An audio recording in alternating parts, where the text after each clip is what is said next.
Hey guys, welcome back to Footy.com. My name is Stephen, this is Phil alongside me. Today, we thought we'd take a closer look at La Liga's finest kits this season. After Duncan Evans got involved in one of our videos a few weeks back, the Chelsea third shirt review, he said, guys, I hope you might get to review Atletico's third kit this season because it looks awesome. And guess what? Duncan, you're absolutely right. We thought we'd look actually, not just at that kit, which is lovely, isn't it? Definitely is. But more at La Liga's kits. But we're going to start, I reckon, with Atletico's because Duncan's spot on. It's beautiful, isn't it, Phil? Nail on the head from Duncan. It really is. And I'm glad you brought it up, Duncan, because actually we've been looking, it's part of a conversation, and this is just the cream of the crop in La Liga. It really is. You know what? Like, I mean, we've talked a lot about Nike this year because they've actually gone out of the box with their third kits. And this is the best of a lot for me. It's the design itself. We all think of stripes when we think of Atletico, but to do it in this way with the kind of gradients and the cityscape, it's completely fresh. It's the colour contrast as well, the goldeny kind of orangey kind of the text, and even the fact they got the sponsor and the crest going for that. I love it when teams commit that much level of detail in the colour and actually don't just have a bunch of random colours that contrast so badly. Yeah, even on the back of the shirt, the Save the Children sponsor in the same colour. It's so consistent. It's that kind of approach to design which is so simple, and a lot of people kind of shrug it off and think, oh, it doesn't matter. It looks like it shouldn't work, shouldn't it? But it just really does work. Oh yeah, there's a lot going on. I would have loved to have been in the cutting room or the design room there and sort of saying about how many design elements can we get? Gradients, cityscape, blending, you know, all together. It really does look. But it works. And one kit as well that I'm personally a really big fan of. Now I'm a Man City fan, so I've been paying attention to Girona because of the ties there with the City Football Group. And that Umbro home shirt for Girona, it's just beautiful. The diagonal sashes. Just look at it. It's just it's just stunning, isn't it? It's been such a good year for Umbro. It really has. They're back in a big way. Umbro's back. They really are, and it's great for the football shirt world. You know, Girona benefiting completely. I love just the, you know, to get diagonal stripes. Not a design that a lot of teams have, but it really looks good. It's and it not makes you used think, often, is it? Well, this shirt makes you think, why don't more teams have it? It draws your eye in a way. I think it's something because it's slightly off kilter because you're so used to up and down, left and right. But this is just an angle, and it hasn't got as well. They haven't gone for the double diamonds, which I know you love as well. Exactly, yeah. Well, that's the thing I love is that Umbro aren't a one-trick pony. So a lot of their shirts this year have that lovely double diamond cuff design, but actually this one doesn't, and it doesn't need it. It's a classy shirt for a club that's doing very well as well on the pitch now. Exactly. Good. And you know, moving swiftly to another red and white shirt, which I love, from a bit of a smaller team, is Huesca's away shirt. Huesca. I probably pronounced that horribly wrong. Tell me if I am. The new boys. Yeah, and you know what? Kelme, another brand. This I can't remember them. You were saying before they're from the 90s. Well, you know what? If you're a Real Madrid fan or a 90s football fan, you might remember Kelme. Probably subconsciously remember. Yeah, this kind of cute little ball. It's great. Adorable little wolf thing. Oh man, I don't know what animal it is, but basically, this shirt is a lot less cute. It's just pretty bold actually, with a massive red cross. Is that a St. George's reference or not? Because it's big, it's there, it's in your face. I mean, like a lot of teams, seemingly it's a link to the club, and it makes me think a lot of Inter Milan shirt in Zlatan's era, you know, that design, which is very popular. I think this is great. It's that thickness of the cross for me. It's so thick. A thick cross. It's just huge. You know, it takes a life of its own. It really does. It really does. It's a beautiful shirt. One for me that you put on this, which I'm not really that bothered by, I'm being honest, because it looks like every fluorescent kit I've ever seen. It's Barcelona's away, but why are you a fan of this one? Yeah, I mean, I'll be honest, nostalgia plays a big part of this. And it does nod to probably one of my favourite shirts of the noughties. It's Ronaldinho era Barca, and the away shirt. Yeah, it's just, and I think for me as well, there are some subtle, great era. This is better than I think it is at first glance, just because that sleeve design there, it looks very much like that kind of design they've got on the socks that Nike have. I like that they've just kind of taken that, put it on the sleeves. It's a really subtle look. It is a simple kit. So you like it because the shirt looks like the socks? I think there's a nice continuity. I know what you mean, and the thing is, it's not going to win any awards, this one, but I just think if you're going to nod to a kit, and you know what? If you like a kit because it reminds you of Ronaldinho, there's no better reason than that to be honest. Do you ever think as well, we're about to lose Messi and Ronaldo to time in general? I watch kits, you're going to look back and go, I remember them because of those players. It's a really good question, and actually, you know, we were talking about this earlier. Maybe the one where he's holding up his shirt, that's probably going to be the one. But then he's had so many. I mean, again, I always remember the Wembley final one as well. Exactly, 2009 was that. But you know, just for me as well, it was that crossover when Ronaldinho was retiring and he started, and those pictures of them together on the pitch. You just think, are we ever going to see 2 players of that together.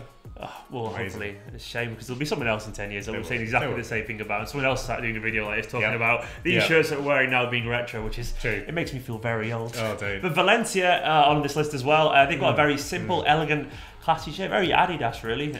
Yep, I mean, it's their centenary year, and I think Adidas has done a nice job. Again, it's not necessarily going to grab a lot of attention, but it's just that nice gold across the crest, across the logo. Yeah. Even the sponsor, they've produced some shirts with gold sponsors. Why they're not all gold? It's a shame they're not all, Just go for the gold blue smartphones. I know, yeah. Blue smartphones. Terrible sponsor name, but it would look good in gold. But I think there is something about when Adidas, they often kind of do contrast stripes at the top, like they have on your lovely shirt there. Shirt, by the way, it's nice, isn't it? LA Galaxy. Just because it says YouTube on it. It's a great look, and this is a nice one for Batshuayi and Co.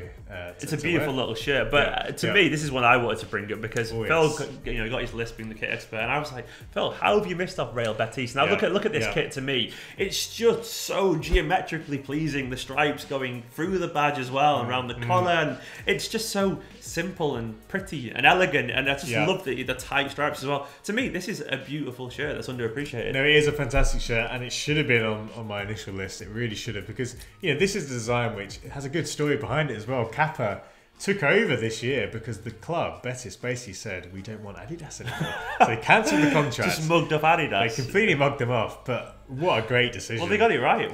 Were they just bored of Adidas or something like that? Yeah, I think it was obviously, like a lot of big brands, same with Nike, when there's so many clubs, a lot of them get left behind a bit. They don't get the attention they feel they deserve, and Betis are on the rise. And this is a fantastic set of kits. Well, do you know what? It's paid off beautifully because not only is the home shirt absolutely gorgeous, in my opinion, the away shirt is just mad. But I love it. I don't know what's going on, but I feel like the little triangles are trying to tell us something. Yep. Just so much going off there. There is, this very much reminds you of Spain's kit in Euro 2016. The Doritos shirt, the infamous kind of design. And I don't know what it is. I mean, actually looking at it now, potentially it's the crest. That's kind of that sort of shape. I don't know. It's just. I like how the crest disappears into it as well. It does. It does. I mean, it's not great for branding, but it does. Yeah. And another thing which we talked about, which is quite unique to Kappa, is how high both the club crest and the logo are, and that's quite a thing. And actually, it's the same with all Kappa teams. Same with Leeds. Also, brilliantly, it reminds me of the Tony Stark Spider-Man movie for Avengers. The disintegrating people kind of thing. It looks like they're about to just.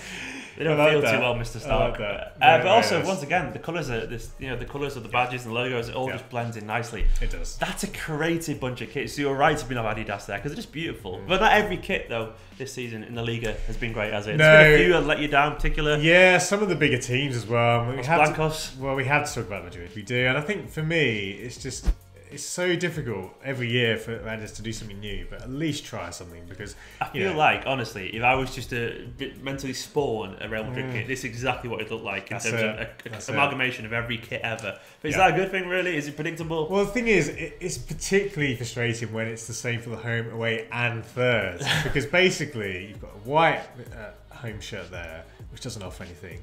Black away shirt. Now, black is a nice colour, but again, it's just inverted. And the problem is with the third shirt, Adidas is, all the big teams have got a similar design. So basically, it's just completely forgettable. And to be honest, though, it's not the only bad kit. We have to mention Leganes. Now, it's so bad. Oh, man. The funny thing is, a lot of people were saying, it's great, it's retro. But honestly, those people are wrong. Yeah, it's just bad. Yeah, someone's going to grab that as well. Well, exactly. The whole collar thing, it does look a bit Game of Thrones or something out of a fantasy. It looks like like a tunic from a game, like Zelda or Skyrim or something like that. And without kind of completely slagging off, because obviously they're going for the retro look. But I just don't like it. I don't think you need it. I mean, if you're going to do it, release it to the fans as a bit of a kind of nod. Kind of retro kit, but not as your away shirt. I mean, at least they've kind of died trying to be creative today, in my personal opinion. But the same cannot be said for a team that deserves better, Sevilla. Look, to me, that's the exact. It's just a template kit's gone perfectly wrong. When it's just so simple, so plain. The problem is, like Nike, have got a reputation for being boring. They actually are a lot better than that, but they don't do themselves any favours when they do things like this. With Sevilla, a big team. Team which you'd expect something a bit more interesting. Well, it's like same home, away, and third, similar to Madrid. There's nothing interesting. There's no kind of flair. Again, this is the team which Only recently actually signed up with Nike, and actually you'd expect a lot more. They might do a Betis. I mean, they're clean, they're neat and stuff, but they just feel like you've seen a billion times before, don't you? And that's the thing of it. But I guess there's our review anyway of La Liga's kits this year. Phil, is it a good year? Are La Liga winning the kit battle this season or not? You know what? Despite there being some hidden gems, I think we picked out some good ones today, but it's not a great year for the league. You know, I think if they were going to kind of compete with the likes of Italy and Germany, they've got to step up their game. But there are some gems. Some beautiful ones on this area, hasn't there, in general? But it's a decent little kind of collection of kits. Let us know what your favourite kit is this year and who's winning the kit battle across Europe and even across the world. Don't forget, guys, if you are new to footy.com, make sure you hit that subscribe button. Let us know what kits and what leagues you want to see discussed in future videos, because we'll be here every single week discussing all your football culture, kits and all that kind of stuff. Anyway, guys, like this video, get in the comments below, let us know what you see and discuss. I've been Stephen, this has been Phil. See you in a bit.